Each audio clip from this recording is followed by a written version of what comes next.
Abay kung kailan iwas sa karning baboy ang maraming Pilipino dahil sa Semana Santa, saka naman tinamaan ng red tide ang mga baybayin sa ilang lugar sa ating bansa. Nakatutok si Bernadette Reyes. Sa Shellfish Advisory ng Bureau of Fisheries and Aquatic Resources o BFOR nitong April 7, nagpositibo sa red tide ang mga baybayin ng Bolinao at Andas sa Pangasinan matapos makitaan ng mataas na toxin level ang mga sample na nakalap sa mga naturang baybayin. May red tide alert din sa Dawis at Tagbilaran City sa Bohol at sa coastal area ng Milagros sa Masbate. Paliwanag ng BFOR, nagkakaroon ng red tide dahil sa hindi balansing nutrients sa dagat.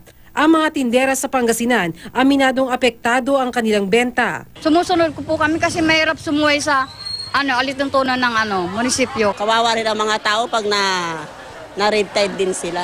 Di naman nababahala ang mga tindera dito sa Metro Manila, lalo't di raw galing sa mga apektadong lugar ang kanilang ibinebenta.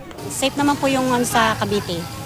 Opo, yung tahong, tsaka yung halaan naman po sir, sa Bulacan naman po siya. Cavite yan eh. Cavite. Wala naman sinasabing may red tide eh.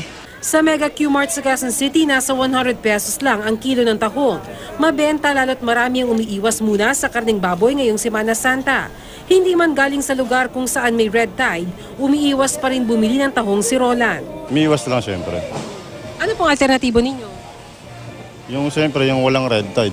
Opo, tulad ng Mga bangus.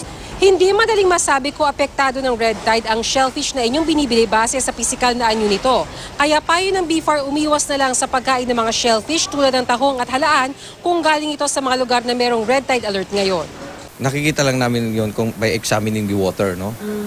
And wala kang makikita na sa kulay or something na magpapasabi o mag-indicate na ang shellfish na yan ay merong red tide. We will be giving